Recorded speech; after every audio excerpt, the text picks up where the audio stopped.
Assalamualaikum warahmatullahi wabarakatuh. Perkenalkan, nama saya Cesa Marafgiani dari kelas 12 IPA 2. Di sini saya akan mempresentasikan pembahasan mengenai materi tentang novel. Yang nanti saya akan tampilkan slide-nya di layar. Slide yang pertama ada tentang pengertian novel. Pengertian novel adalah karangan prosa panjang yang mengandung rangkaian cerita kehidupan seseorang dengan orang di sekelilingnya yang menonjolkan watak serta sifat setiap pelaku. Berbeda dari karya sastra lainnya, novel merupakan karya sastra yang panjang. Oke, sebelum dari ke pengertian, kita cari tahu dulu arti dari novel dan istilahnya tuh apa sih.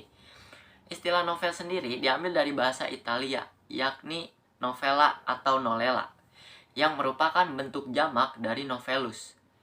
Novela sendiri semacam anekdot yang diperbesar seperti yang ditemukan dalam Decameron klasik Italia pada abad ke-14. Sebuah novel juga didukung oleh unsur-unsur tersendiri dari unsur intrinsik dan ekstrinsik yang nanti akan kita bahas selanjutnya. Dan di sini juga ada menurut ahli pengertian tentang novel. Senada dengan pendapat Kosasi, novel adalah karya imajinatif yang mengisahkan sisi utuh atas problematika kehidupan seseorang atau beberapa orang tokoh. Dan ada juga dari Susanto menyatakan bahwa karya sastra, novel, cerpen, dan puisi adalah karya imajinatif, fiksional, dan ungkapan ekspresi pengarang. Nah, dari situ kalian udah tahu belum nih novel itu apa ya? Jadi novel tuh termasuk dalam buku fiksi. Dalam Kamus Besar Bahasa Indonesia juga kayak novel adalah karangan prosa yang panjang mengandung rangkaian cerita di kehidupan seseorang. Dan istilahnya yang diciptakan dengan panjang yang cukup kompleksitas tertentu gitu. Terus berikutnya ada ciri-ciri novel. Ciri-ciri novel tuh ada terdiri dari 100 halaman, tema dan alur, berbentuk narasi didukung deskripsi dan percakapan, alurnya berkembang, tokohnya banyak, latar bergerak dan beragam. Ceritanya disertai perubahan nasib tokoh. Di sini kalian udah ngeh belum di novel tuh ya? Ya betul, jadi novel juga ada ciri-ciri novel, ciri-cirinya tersendiri. Dari unsur-unsurnya tuh terdapat tema. Tema tuh bisa kita ambil dari pendidikan, politik, persahabatan. Terus dari situ ada tokoh. Tokohnya banyak dan memiliki lebih dari satu karakter. Kita nentuin tokoh beserta penokohannya dari antagonis, protagonis, serta figuran dan lain sebagainya. Terus kita tentuin alurnya. Alur ada apakah alur itu maju dari cerita tersebut, terus dari novel itu ceritanya menggunakan alur campuran, alur mundur, karena di sebuah novel kita dapat istilahnya menyimpan alur tuh di mana aja. Dari yang pertama kita bisa simpan alur mundur dulu. Ketika udah berjalan setengah jalan, kita langsung campurkan itu alur campuran. Terus yang terakhir baru alur maju, itu bisa. Makanya kita tentuin dulu alurnya. Dan tidak lepas dari 100 halaman dan 35.000 kata. Itu novel. Kalau kurang dari itu bisa kita simpulkan dari itu adalah cerita pendek. Makanya novel punya ciri-ciri umum tersendiri, yaitu terdiri atas 100 halaman dan 35.000 kata. Berbentuk narasi didukung deskripsi dan percakapan. Dari narasi yang dimaksud ini adalah rangkaian cerita yang memiliki struktur sendiri yang berisikan tentang deskripsian dari cerita tersebut dan percakapan, yaitu yang terdapat dari kalimat retoris. Kalian misalkan mau beli buku novel atau membaca novel, kalian juga bisa dapatkan narasi ini di bagian resensinya, yaitu menjelaskan deskripsi, percakapan, serta pendeskripsian tentang buku itu. Lanjut dari situ, selanjutnya novel itu kan panjang ya. Nah, kalau karyanya panjang itu kira-kiranya isinya apa aja sih? Terus strukturnya tuh apa? Nah, di sini kita akan jelasin tentang struktur novel. Struktur novel tuh ada 6. Ada abstrak, orientasi, komplikasi, evaluasi, resolusi, sama koda. Yang pertama akan kita bahas itu abstrak. Abstrak di sini dijelasin, abstrak merupakan rangkuman isi cerita yang ada di bagian awal novel. Abstrak ini sebenarnya opsional, bebas mau dicantumkan atau tidak. Biasanya abstrak ditulis untuk menjelaskan gambaran awal, situasi yang dialami oleh tokoh utama dalam novel. Ya, jadi abstrak sendiri juga gambaran awal novel yang akan menjadi jembatan menuju orientasi. Yaitu kalian bakal tahu kayak di paragraf ini ngejelasin jalan ini, buku ini tuh menceritakan suasana apa sih. Kayak misalkan secara sekilas buku ini menjelaskan tentang pembunuhan. Nah, di bagian abstrak ini bakal dijelasin tentang kiasan-kiasan yang menuju istilahnya kegelisahan, keseraman kayak gitu. Terus berikutnya ada orientasi. Orientasi dijelaskan pada latar novel akan menjelaskan meliputi waktu kejadian, suasana, hingga tokoh-tokoh yang ada dalam novel. Penulis biasanya juga akan menjelaskan tentang keseharian atau aktivitas yang dijalani tokoh utama pada bagian orientasi. Nah, di orientasi ini adalah penjelasan latar novel. Penjelasan latar novel sendiri kita tuh luas ya nemuinya, dari latar tempat, waktu, suasana, sosial, kayak gitu. Latar ya istilahnya setting lah. Nah, kita tuh bakal dijelasin di bagian ini.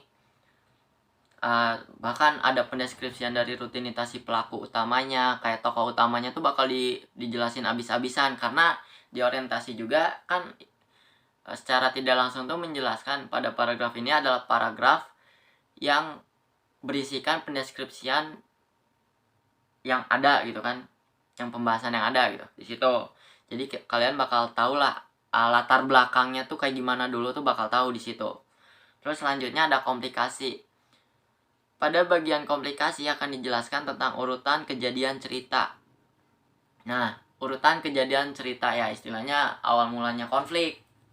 Awal mulanya konflik tuh kita tuh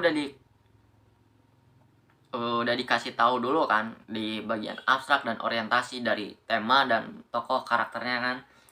Nah, di bagian komplikasi ini tuh kayak kalian bakal tahu yang namanya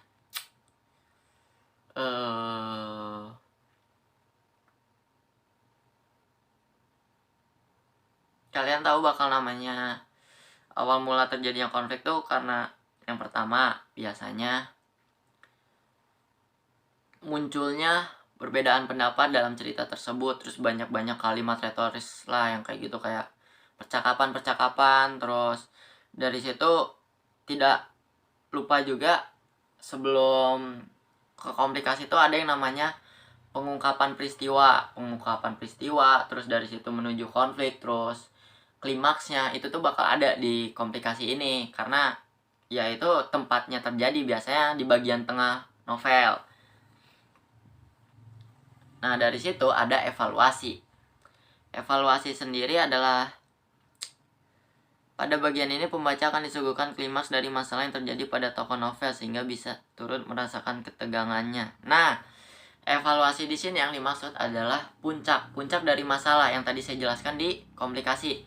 Karena di komplikasi itu menceritakan tentang pengungkapan peristiwa dan menuju konflik. Nah, konflik utamanya itu klimaks. Klimaks terjadi di bagian evaluasi. Nah, di evaluasi ini kalian akan merasakan yang namanya puncak-puncaknya ketegangan. Itu istilahnya kejadian utama yang diceritakan pada novel itu loh. Kalian bakal tahu masalahnya apa ada di situ. Terus dari situ resolusi sendiri kan artinya solusi ya. Secara tidak langsung Ya, dalam paragraf ini kita akan mendapatkan istilahnya penyelesaian masalah dan solusinya gitu. Jadi istilahnya dari novel yang pertama tuh abstrak dari awal banget, terus ke orientasi, ke komplikasi, terus ke evaluasi, terus turun lagi sama resolusi. Resolusi itu kan emang kayak gitu, itu penyelesaian solusi-solusi atau pemecahan masalah yang terjadi di evaluasi dan cerita-cerita sebelumnya. Dan istilahnya resolusi itu menentukan akhir dari cerita itu, mau cerita itu sedih, nangis, apa, sedih, bahagia, atau kesengsaraan, itu ada di resolusi. Terus berikutnya ada koda. Koda adalah penutup cerita yang membuat pesan-pesan moral. Koda juga sifatnya opsional, gengs. Opsional nih. Nah, koda juga kan istilahnya opsional ya. Tapi kalau misalkan di suatu novel itu terdapat koda, nah di koda itu kalian bakal ngedapatin yang namanya amanat. Amanat, pesan. Pesan dari buku itu tuh disampaikan untuk apa sih tujuannya. Terus buku itu tuh dibuat untuk kalangan apa dan berapa-berapa tuh kalian bakal tahu di bagian koda. Karena koda tuh secara tidak langsung menjelaskan dirinya itu adalah kesimpulan koda. Tapi gak semua novel tuh memiliki koda. Contohnya buku self improvement itu nggak ada kodanya. Kalau self improvement tuh hampir semuanya kan bukan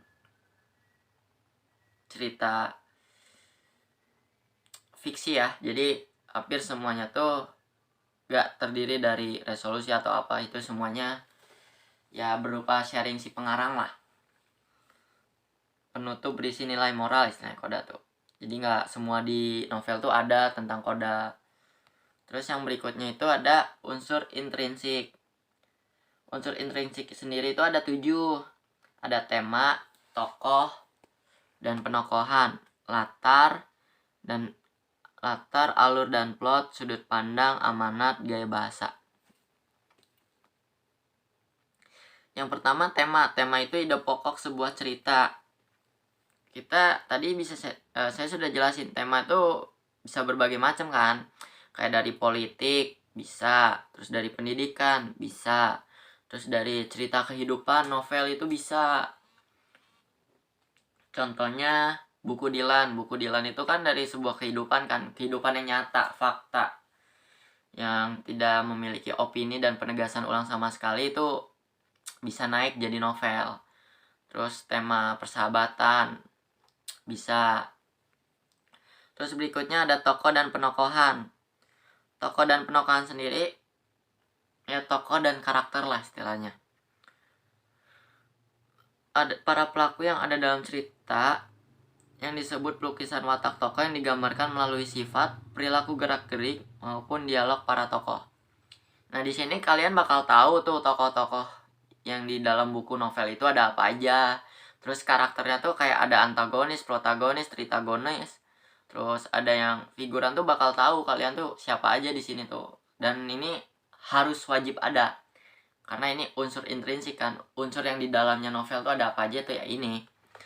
Terus berikutnya latar. Latar tuh ada tempat, waktu, sosial, suasana. Wah, masih banyak lah. Kalian bakal tahu juga ini tuh ada di mana, terus suasananya kayak gimana, terus ceritanya tuh kayak gimana tuh bakal tahu di sini. Terus alur dan plot. Proses berjalannya cerita. Alur tuh terdiri dari 3 macam, yaitu alur maju, mundur, dan campuran. Biasanya hampir novel memiliki menggunai alur campuran. Tapi ada juga yang novel menggunakan alur campuran maju mundur, ketiganya dipakai langsung tapi dalam paragraf yang berbeda dan bagian yang berbeda. Itu ada novel tuh. Jadi yang keempat tuh itu. Terus ada sudut pandang. Sudut pandang sendiri kan paradigma ya. Paradigma dari seseorang pengarang dan seseorang dari si tokoh utamanya. Sudut pandangin di sini tuh dijelasin kedua hal itu loh, untuk menyajikan tokoh, tindakan, latar, dan berbagai peristiwa yang membuka cerita lah. Nah, di paradigma ini, di sudut pandang ini bakal dijelasin ke situ. Nah, yang berikutnya ada amanat. Amanat tuh pesan yang ingin disampaikan penulis atau pengarang kepada para pembaca. Nah, yang tadi saya jelasin ini nih didapatkan di koda. Dan kalau nggak ada koda dari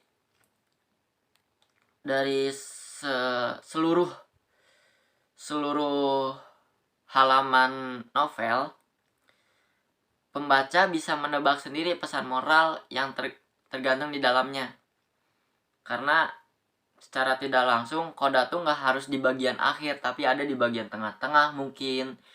Karena ya koda mah bisa di mana aja posisinya. Terus gaya bahasa penggunaan bahasa dalam karya oleh penulis atau pengarang karya tersebut.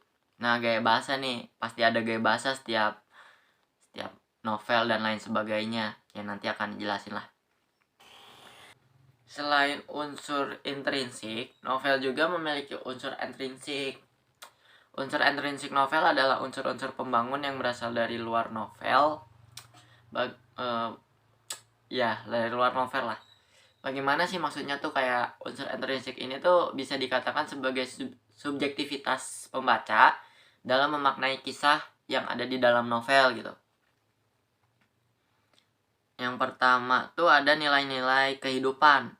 Nah, nilai-nilai kehidupan ini tuh ada nilai moral, sosial, budaya, estetika, dan biasanya ada juga nilai agamanya.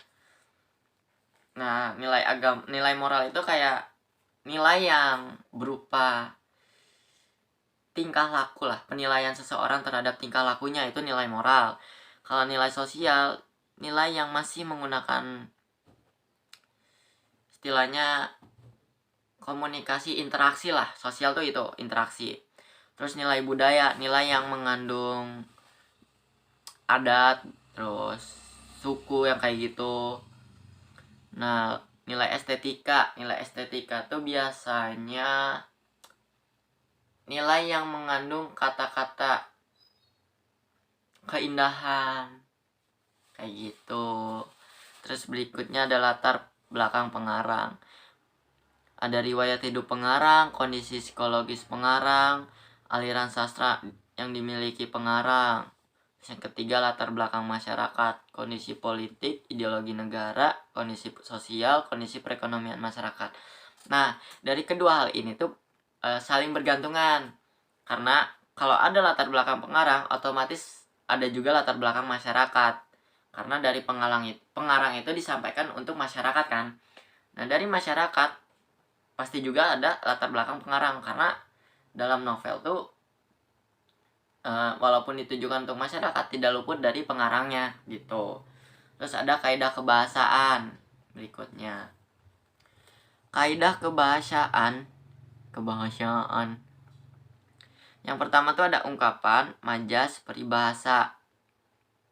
Ungkapan sendiri adalah gabungan kata yang maknanya sudah menyatu dan tidak ditafsirkan dengan makna unsur pembentuknya. Contohnya, buah pena. Kalau pena tuh menjadi hasil karangan atau karya tulis. Naik daun, terkenal. Tinggi hati, sombong. Ya kayak gitulah. Terus ada majas. Majas tuh banyak di novel tuh, ada majas hiperbola juga, biasanya ada majas hiperbola. Terus majas perbandingan, di sini ada majas penegasan, majas pertentangan, majas sindiran. Nah, majas sindiran yang tadi saya jelaskan hampir sama dengan majas hiperbola. Majas merupakan pemanfaatan kekayaan bahasa, pemakaian ragam tertentu untuk memperoleh efek-efek tertentu, baik secara lisan maupun tertulis. Majas memiliki beberapa jenis. Nah, yang tadi saya jelasin. Ada majas perbandingan, penegasan, majas pertentangan, majas sindiran. Terus berikutnya ada peribahasa. Peribahasa merupakan kelompok kata atau kalimat yang susunannya tetap, biasanya berupa kiasan maksud tertentu yang bisa berisi perbandingan, perumpamaan, nasihat, prinsip hidup, atau aturan tingkah laku. Contohnya, berat sama dipikul, ringan sama dijinjing, bersama-sama dalam suka dan duka, baik buruk sama-sama ditanggung gitu. Terus bertepuk sebelah tangan kebaikan yang hanya dari satu pihak. Nah, di sini berikutnya tuh ada contoh dari materi novel. Di sini saya tuh bawa tentang cerita Laut Bercerita karya Chudori. Waktu itu saya baca buku ini secara tidak langsung tuh, buku ini tuh menceritakan tentang perjuangan seseorang di masa reformasi lah, di era reformasi. Ceritanya fiksi, tapi fiksinya tuh dicampurin dengan bumbu-bumbu yang berupa fakta-fakta sejarah kayak gitu. Novel tuh ada di sini. Nah, di bagian pertama Laut Bercerita ini, buku Laut Bercerita ini, terdapat Laut adalah seorang mahasiswa program studi sastra Inggris di Universitas Gadjah Mada, Yogyakarta. Ia sangat menggeluti dunia sastra dan tentunya tidak sedikit buku sastra klasik yang dimilikinya, baik itu buku sastra bahasa Indonesia maupun bahasa Inggris. Laut gemar membaca berbagai buku karangan Pramudia Anantatur, yang ketika itu peredarannya dilarang di Indonesia. Hal itu yang menekatkan dirinya secara diam-diam untuk memfotokopi buku-buku tersebut di salah satu tempat yang disebut sebagai fotokopi terlarang. Mulai dari sana, dirinya bertemu dengan Kinan, salah satu mahasiswa FISIP yang memperkenalkan Laut akan organisasi Winatra dan Wirasena. Nah, di bagian ini kenapa dikatakan orientasi? Karena di sini kita mengetahui nih si tokohnya tuh kita tahu dari sini, yaitu Laut. Terus tujuannya dan latarnya kita tahu di sini. Latarnya tuh ada di Universitas Gadjah Mada, mahasiswa Universitas Gadjah Mada. Terus kita juga tahu Laut tuh siapa sih kayak gitu. Terus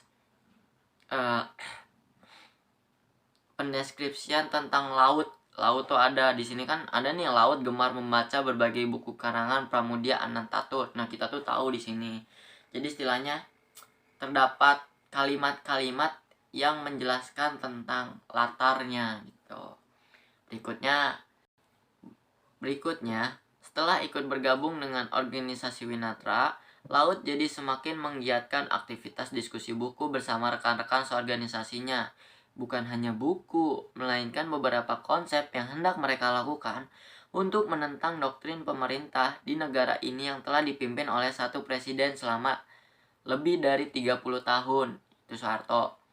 Kegiatan Laut tidak hanya berdiskusi di organisasinya, ia juga gemar menulis. Laut kerap menuangkan gagasannya ke dalam bentuk tulisan, kemudian tulisan itu ia kirim agar dapat dimuat oleh media cetak harian.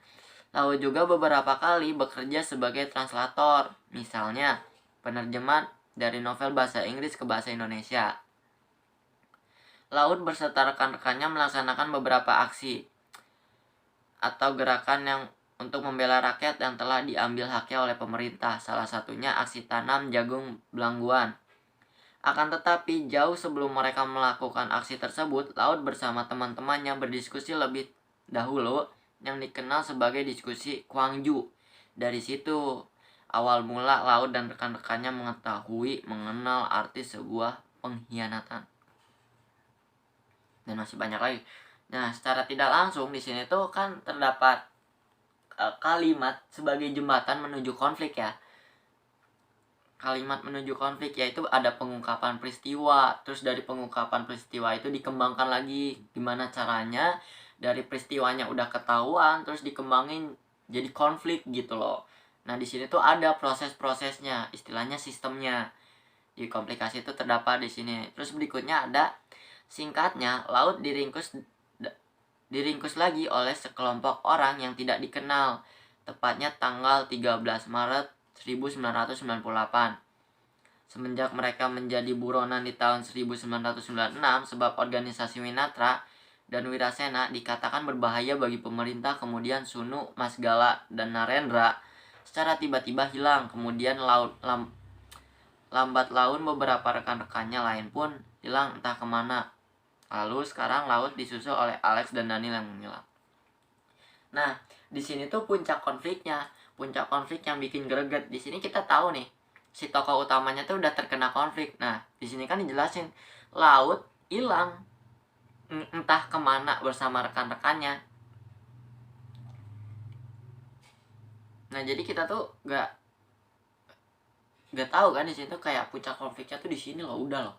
Yang dimana tadinya sudah dikembangin dulu dari komplikasinya, yaitu pengungkapan peristiwa menuju konflik. Nah, di sini terdapat klimaksnya.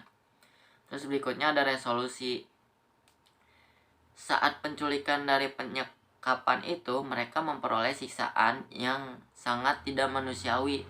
Bisa dikatakan sangat sadis dan biadab. Mereka semua dipukuli, disiram dengan air es, disetrum, digantung dengan kaki yang berada di atas dan kepala berada di bawah, ditelentangkan di atas batangan es yang sangat dingin serta penyiksaan lainnya. Sejak Laut kuliah di Yogyakarta, ia dengan bapak ibu asmara adiknya Laut semakin jarang berkumpul bersama. Oleh sebab itu bapaknya memutuskan bahwa di hari Minggu adalah hari bersama untuk keluarga mereka. Tidak boleh ada yang mengganggu. Saat makan malam adalah hal yang paling menarik, bisa dikatakan menjadi sebuah ritual bagi mereka. Di sana adanya kebersamaan dan kebahagiaan yang terpancar dari wajah-wajah mereka. Nah, di sini kita mengetahui akhir dari konflik yang tadi dijelasin di evaluasi. Kita tuh mengetahui hasil akhirnya, yaitu orang tua si Laut itu tuh selalu menspesialkan, walaupun Laut yang sibuk-sibuk terus, yang istilahnya sibuk-sibuk dan lain sebagainya, orang tuanya tuh menemukan satu solusi, yaitu ambil satu harinya untuk bersama anaknya. Terus yang kedua, ketika udah bersamanya, bersama keluarganya nih, gak boleh satupun ada yang ganggu, karena itu waktu yang dispesialin untuk si Laut juga, untuk keluarganya. Jadi biar masih bisa merasakan lah istilahnya.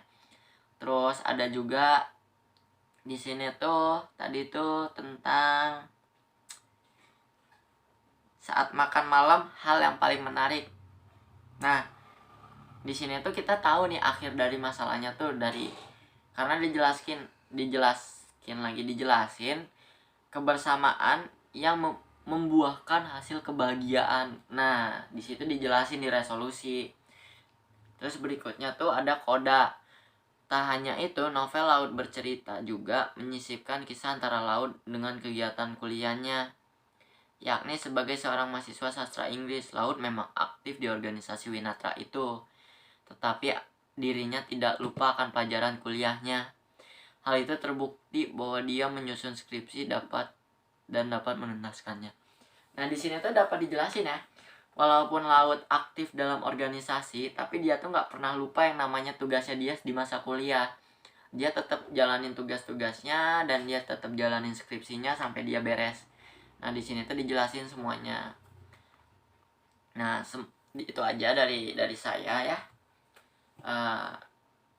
Untuk pembahasan materi novel ini bisa dibilang dikatakan masih luas lagi, karena yang saya ambil adalah cuman dari pengertian, struktur, kaidah kebahasaan, dan contohnya. Dan kalau kalian pengen tahu lagi tentang novel, bisa cari-cari informasi lagi tambahan, entah itu di Google atau di YouTube, ataupun nge-DM saya atau ke YouTube saya bisa. Terus udah sih, itu aja dari saya. Sekian dari saya. Mohon maaf bila ada salah kata. Wassalamualaikum warahmatullahi wabarakatuh.